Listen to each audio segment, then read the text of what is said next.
Hello, everyone.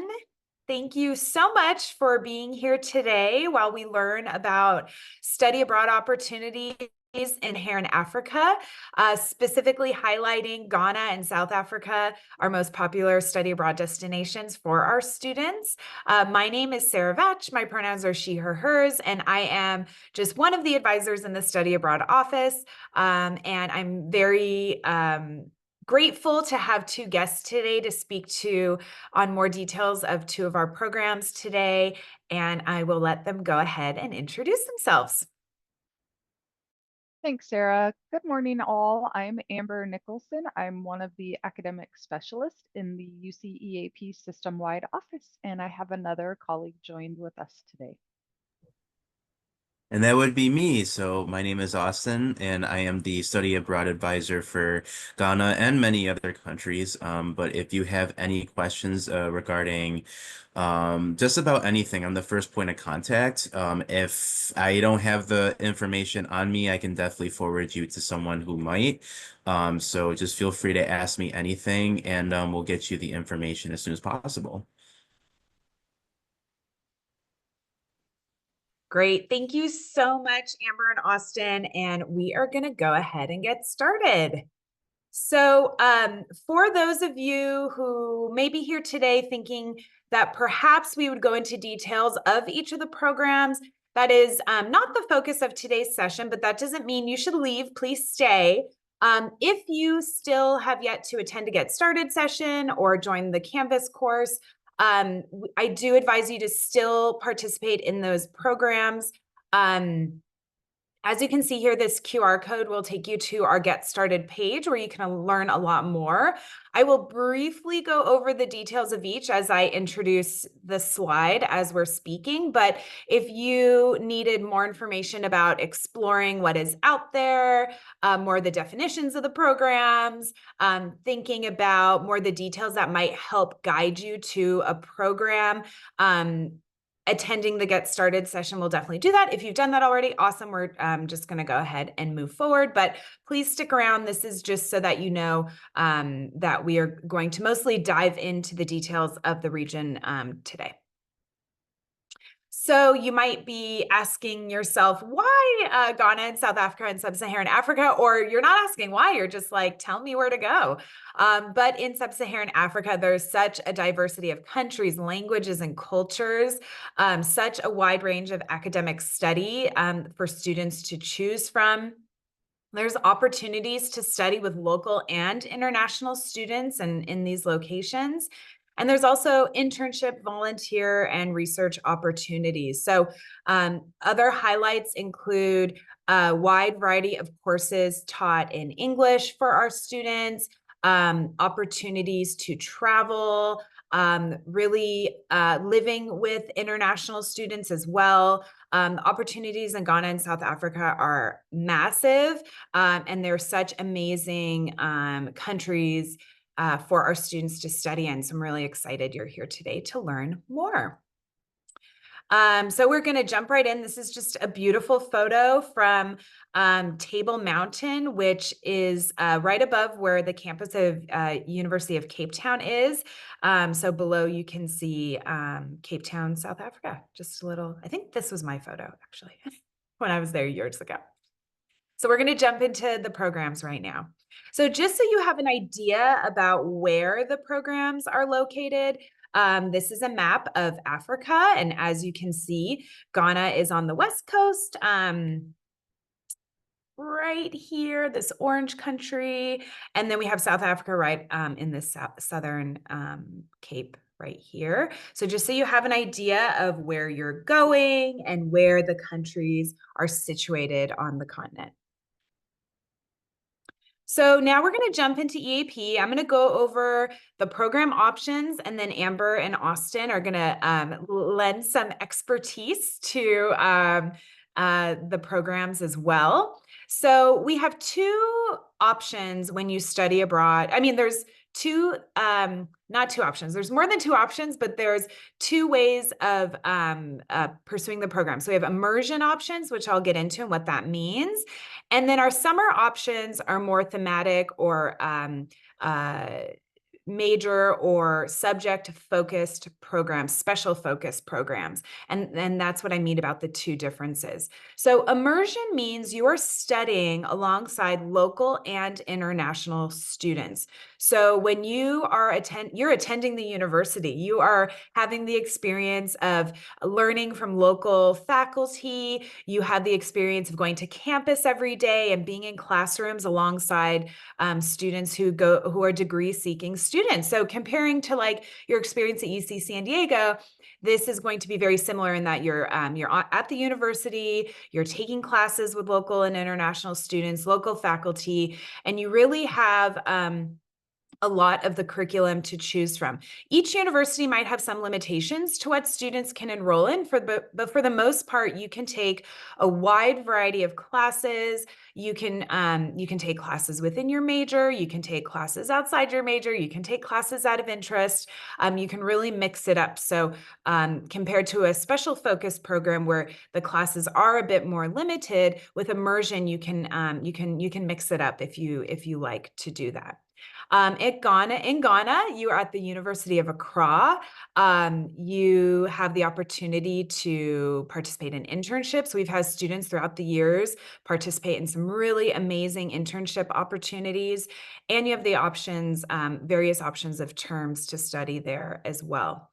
Ghana, I would say, our students who have studied abroad there, it might be more of the independent traveler, someone who is going to be flexible and ready to adapt to situations that you may not be as used to here in San Diego. So for example, in Ghana, we've had students where perhaps the electricity has gone out, or they have to bring in their own water in certain situations. And that is to encourage you to try something new. It is an adaptable situation. Our students who have gone have not suffered in these situations. It has been a part of living in a new country, but it's something that you want to be mindful of and do this research as you look into programs, because we don't want anybody to be surprised about anything when they go abroad. So it is very important that in addition to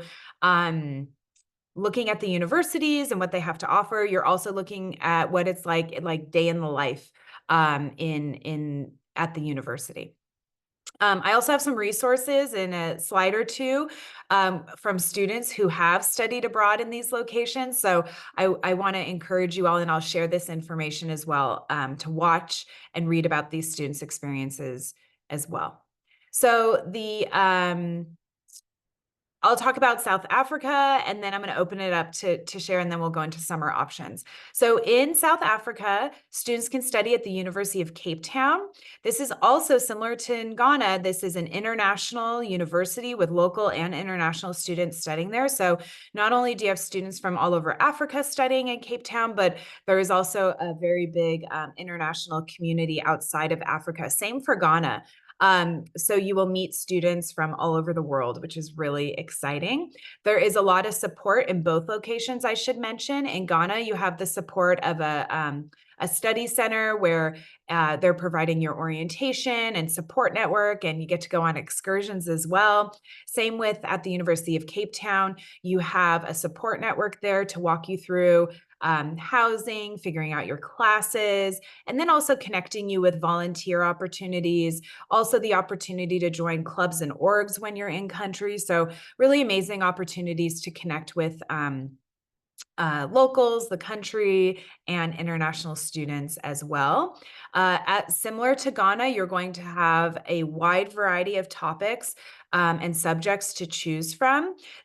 When you are abroad in these locations, they're not called departments as we're used to here, but faculties. So as you do your research, don't let the word faculty make you think, oh, that's the professors of faculty. No, that faculties are what we refer to as the department. So when you're doing your research on the kinds of subjects you want to take and courses that interest you, you will be looking under the faculties. We've had students, we've had engineers, we've had sociology students, we've had biology students, quite an array of students study abroad at the University of Cape Town. So really interesting and dynamic programs to choose from. So Austin and Amber, would you like to add anything to those programs? Yes. Ghana students love their experience. Thank you for adding that, Amber. Yeah, I just wanted to echo that because certainly all of the things that you said are accurate, but students really embrace and grow and enjoy the experience. Yeah, there's tons of courses offered at both institutions. University of Cape Town also is going to have a lot of marine and ocean focused courses, which are certainly available at San Diego. That's, the leader of the UC system in that space as well. So that could be a very direct relationship for students in certain majors at your institution, but certainly as an immersion program, they have a wealth of things available. Some interesting historical, legal, political histories that can be explored through South Africa. And yes, to your point, we have a study center in Ghana. So students attending the University of Ghana in Accra will work closely with UC EAP on-site staff that will be available to them in person to facilitate their academic experience, their integration into the country. They do kind of a lengthy orientation course and, as you mentioned, excursion. So you really have local Guyanans who are also UC EAP staff available on site with students in Ghana, whereas in South Africa, students are going to be working closely with the University of Cape Town staff. And there's a variety of different offices that are involved in the support of exchange students, UC exchange students, and otherwise UC, I'm sorry, University of Cape Town has a large international population. So not only will students be around local Africans, South Africans, but also students from all over the world.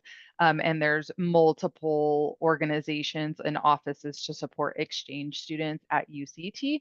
So that's the type of support students will receive there. It's going to be more local UCT staff and faculty support. And as I say faculty, I love the point that you made about faculties. I think that is a common point of confusion because your faculties are more of, like you said, your college or your department. It'll be the faculty of law and governance or the faculty of sciences. And that's where you'll be looking for courses that are offered usually in English. Most students going to Ghana and South Africa are going to be taking advantage of major level courses in English. And both universities offer a wealth of coursework, if not all of their coursework in English. Anything else you want to add, Austin? Oh well, so for Ghana at UCAP, it's one of the earliest programs that was established. So because UCAP was established in the late 60s, and this is one of the programs that's been a constant, persistent offering. So it really does add to like that sort of historical context where, students just keep wanting to go back. And I think just from this last cycle, I can't speak for South Africa because I don't have it, but for Ghana, I think that students are very well resourceful in that regard. I think they're very open-minded. It is like we said, it's a very different environment compared to some other study abroad options. So the fact that they're gonna they want to go out there and just experience that. And also a lot of them do take internships because that's just like the fascinating part is that they can actually go to Ghana and like see what businesses or medical practices they do there. And I think that it's a really important thing to kind of expand your mind like that. And I just found that the students, like I said, are very proactive, and the application process for them goes swimmingly in some regards. So I definitely feel like this would be the right program for you if you want to have like that sort of different kind of experience. And I think you would be with a lot of other like-minded students in that regard. Thank you, Austin. You made a really great point about internships. Certainly, there are other immersion programs that have support in the arrangement process of internships, but that is not as common. Internship opportunities are going to be more generally found in our summer options that we'll get to in a moment. But the University of Ghana is unique in the sense that there's a lot of special studies options available, and that could be independent study, research, internships, that the on-site support staff in Ghana help arrange with the student. There's not a complete arrangement pre-departure process. It's not something that happens until students are on site, but there is support for students to engage in experiential learning outside the classroom in Ghana, which is also still an immersion program. So being able to fulfill both of those is a pretty special niche that Ghana allows students to do. Yeah.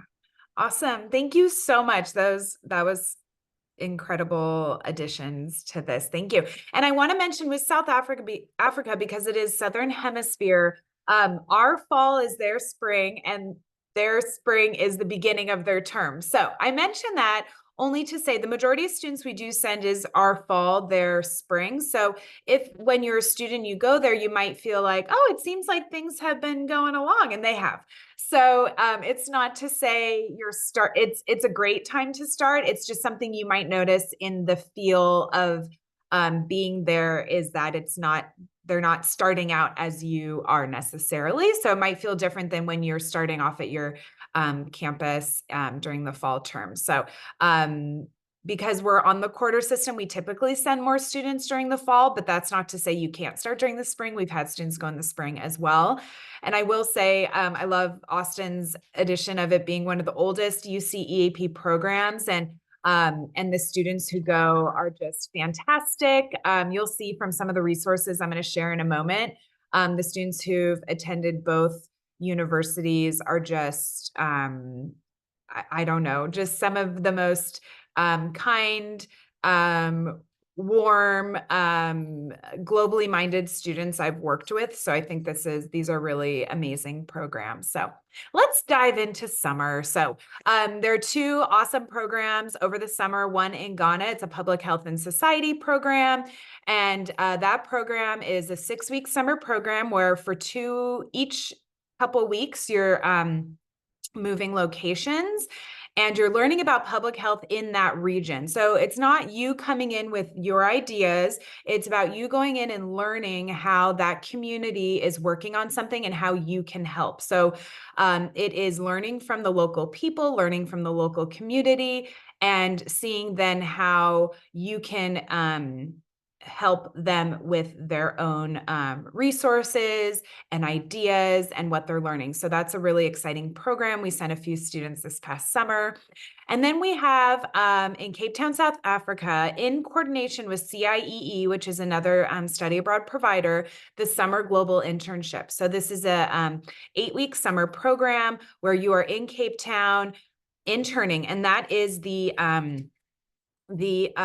majority of what you're doing there. There is a class that goes along with it, but really you're working, you're in the field, you are interning, and the placements vary. We've had students at NGOs, we've had students in marketing, a lot of variety for our students to have a summer internship there, and for academic credit, which is really exciting because of that partnership with UC EAP. So great summer options. Applications will open for summer programs November 14th and November 20th for fall and year programs. Spring will open next spring. So Austin or Amber, would you like to add anything? I know it was brief on the summer options, but I'm sure you have something.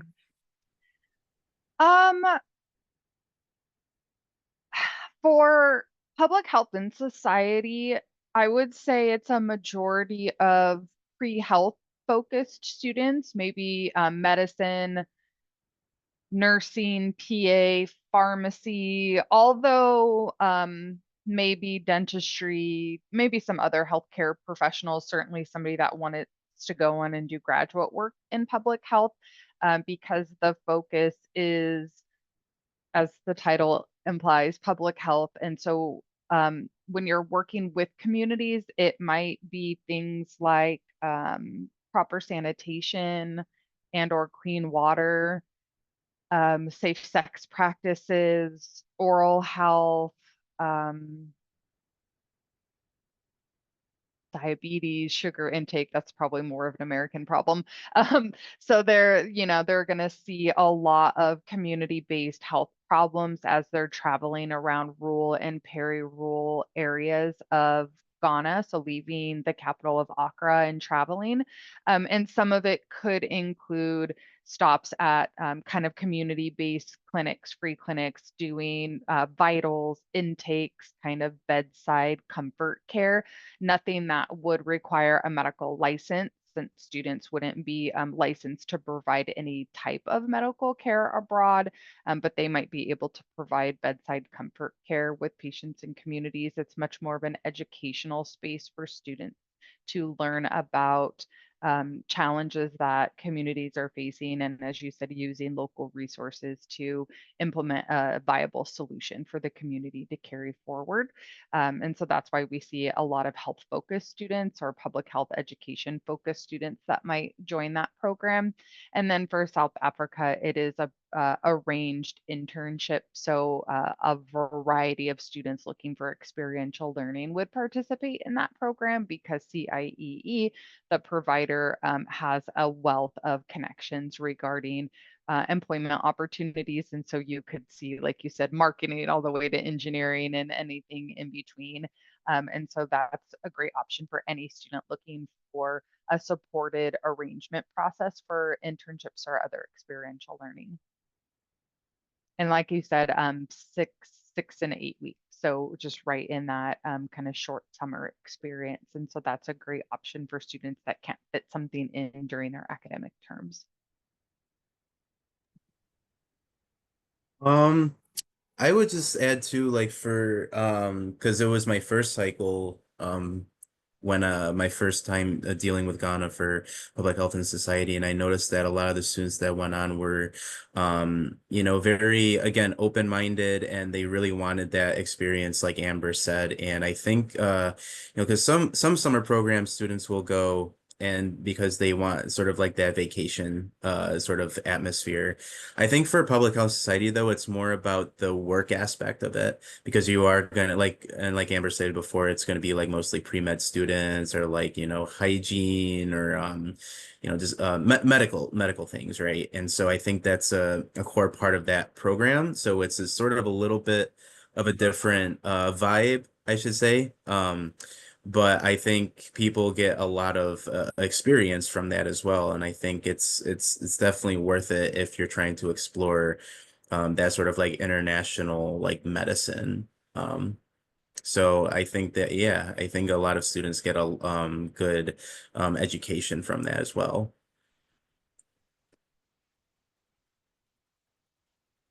Awesome. Thank you so much. That was so helpful. Great information adding to those options there. And then we are going to move on. So these are the additional resources I mentioned. I will share all of these. Obviously, we don't have time to click on them all today, but in my follow-up message to all the participants. But one of the students who was there, I want to say she was there fall 2019. Her name's Mariah Hayes. She's a documentary filmmaker. She made a movie about her experience in Ghana. I think it's about a half an hour. It's awesome. She really paints such a great picture of what it's like to study in Ghana. She has a lot of content about the orientation that students have upon arrival. And shares her wonderful time there. And then we have Fabiola Lawson. She also created a video. She was also a Gilman awardee. So if you're a Pell eligible or Pell Grant recipient, you are eligible to apply for the Gilman Scholarship. It's an amazing scholarship, and she was awarded for her time in Ghana. And she shares about her experience. And then this travel guide is from the UC EAP website, and I will share that as well. So these are some great resources to kind of give you a feel of what it is like to live in these amazing locations. I also wanted to point out the UCEAP Study Abroad Fair, virtual Study Abroad Fair will be on Wednesday, October 23rd, next week already. I can't believe it. So if you scan this code, it will take you to where you can register and learn more about what will be offered that day. So I really hope you'll take a look at that. And we will also have more information about this on our newsletter next week. But if you scan this, you can make sure that you'll get those emails as well. And then moving on, next we have our global seminars. And if you remember from the Get Started, global seminars are UC San Diego faculty-led programs. So these are UC San Diego faculty who take a topic that they would teach on campus at UC San Diego, but instead they take the content of that course and they shift it a little bit so that it will highlight the area that they're in. And we are so lucky that this year Global Seminars is returning to Cape Town for Environment and Justice in Cape Town, taught by Provost and Professor Yvonne Evans. Yvonne Evans is from South Africa, so his perspective, of course, is personal, and he has spent a lot of time there, and he's teaching 2 classes. So Global Seminars is always 2 classes, 5 weeks long, and it will be MMW, which it satisfies one of the college's writing requirements, as well as an environmental studies class. So scan this QR code. It will take you to the info session for this particular program on Wednesday, October 30th. The information sessions for global seminars are so detailed, so informative. The professor will be there. The global seminars coordinator who's working with the professor will be there. And you'll learn about the classes, expectations, excursions you'll go on. And then if you go to the global seminars website, you'll also find information about all the details of the course, the cost, what's included in the cost, details about where you'll be living, where you'll be going. Everything is included on their website. So these global seminars are UC San Diego classes. Financial aid is available. There's special scholarships for global seminars, and they're UC classes. So you can use these for college requirements, potentially major requirements. So once you check out the syllabi for these programs, you can contact your departments to see. Applications for global seminars open on November 1st. These are first come, first serve. These are smaller groups than classes you're used to on campus at UC San Diego. So it's nice you have maybe 20 to 25 students per global seminar with this renowned faculty. So you all really get a chance to get to know one another and connect with the faculty, when otherwise on our campus, that can be difficult for our students because classes are so big. But this really gives you that opportunity to connect in country and in these small classes and really learn from one another. So global seminars are a fantastic option as well. And we're so lucky to have one in Cape Town this upcoming summer. Other UC campuses also have their study abroad programs. They're typically over the summer. Again, these are similar to our global seminars where they're special focus, they're classes. So if you jump on each of the UC campus websites, they'll have more information on their websites about the programs that are offered for the summer, when they are offered, and how to apply. So when you apply through other campus programs, like for UCEAP, you'll want to make sure you're applying when their application opens and following all of their specific instructions. And then you'll also complete an application within Triton's Abroad, which is our in-house application system. If you find a program through one of these other providers and you don't see it in Triton's Abroad, please let us know. We do have to update that manually, and we're happy to do so. Because these are UCs, you get UC credit coming back, so we'll automatically transfer back to UC San Diego, but you still need to speak to your major advisors, college advisors, your minor advisors, depending on how you would like those classes to fit into your academic plan. That does not happen automatically. Same with UCEAP. While the classes are UC transferable and the grades will factor into your UC GPA, you still need to speak to your departments about how then the classes fit in your plan. And last but not least, we have other programs that are non-UC. This allows students to participate in programs in countries that maybe UC EAP, global seminars, the other UC programs don't go to. So for example, you may want to study in Botswana. We've had students study in Kenya, Senegal, and Tanzania, and it's through these providers that I've listed above. These are affiliate providers. So these are providers that we either have memorandums with, so we know that our students are in good hands, and or they are partners that we've worked very closely with. When you study abroad through a non-UC provider, which is what OAP is, all the classes come in as transfer credit. So if you are a transfer student, it is very important that you have the courses reviewed ahead of time, and we have a system to do that. So if you are thinking about a non-UC program, please come and speak to an advisor as soon as possible, because the application process is very different, and we work with admissions to have those courses reviewed. We want to make sure that you are getting you're having your questions answered before you apply through one of these providers, in case you don't get you don't get credit. So it is important that we have those conversations ahead of time. We have had students on these particular, like SIT, for example, is a program where it's research-based, it's internship-based, or really on the ground, getting involved with something. It's a lot of grad school preparation. A lot of the students go on to their grad schools as well. So please, if you have any questions about those programs, let us know. Next, financial aid and scholarships. It's such an important piece of this study abroad puzzle, especially for our students. So we want to let you know how accessible financial aid and scholarships are in our office. First, we have a financial aid advisor named Eduardo. He works in our office. He's amazing. He is available for drop-in advising on Friday mornings. He also will work with you once you've figured out which program you want to go on. You can reach out to him with this email down below, and he can create a budget for your program based on your aid.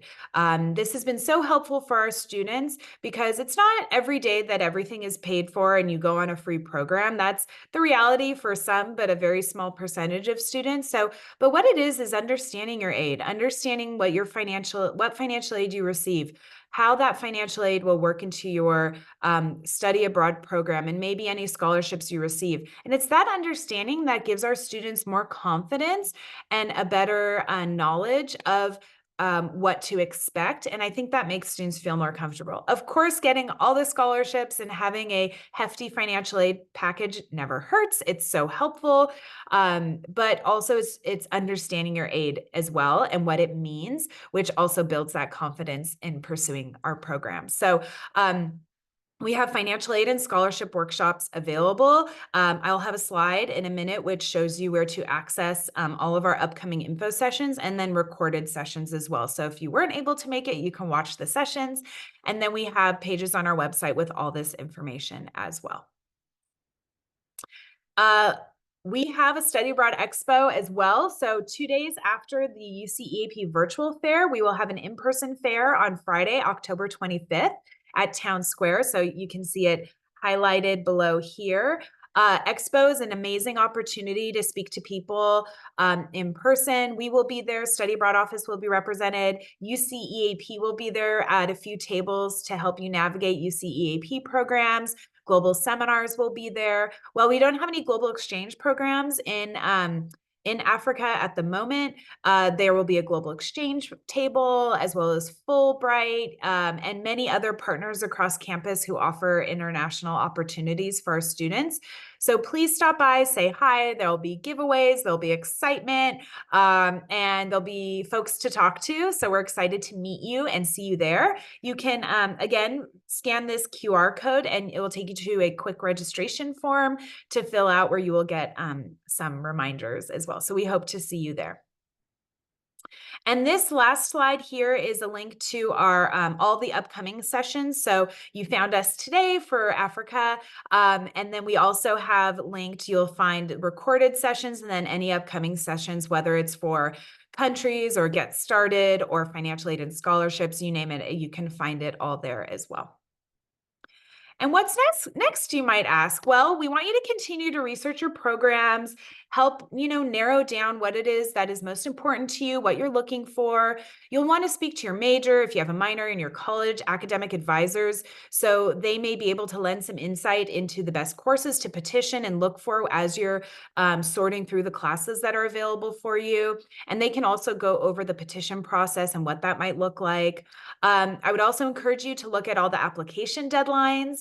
As I mentioned, UC EAP applications open for summer, November 14th and November 20th for fall and year, and next April for winter and spring programs. Global seminars open November 1st, and many programs are first come, first serve. So please check out our website. We list programs that have filled historically quicker than others, just to give you some perspective. And we're always here to help you. So not only do we have these sessions, we have our drop-in advising, which is all virtual, Mondays, Thursdays, and Fridays. And then we have the virtual advising center for you to submit questions to, because we know we're not around all the time. And then you can ask us after our business hours have opened or have closed as well. So that is what's next. And we are here to answer any questions you might have. So thank you so much for attending today. I really appreciate it. Thank you, Amber and Austin and Yvette. And please let us know how we can continue to support you. Thank you. Yeah, thank you. Wonderful presentation, very informative. Thank you so much. Well, thank Uh, you, Yvette. yeah, I have a quick question. Maybe it could be answered here. Yes. Um, I'm a psych major, and so this is my last year before I graduate. So I was just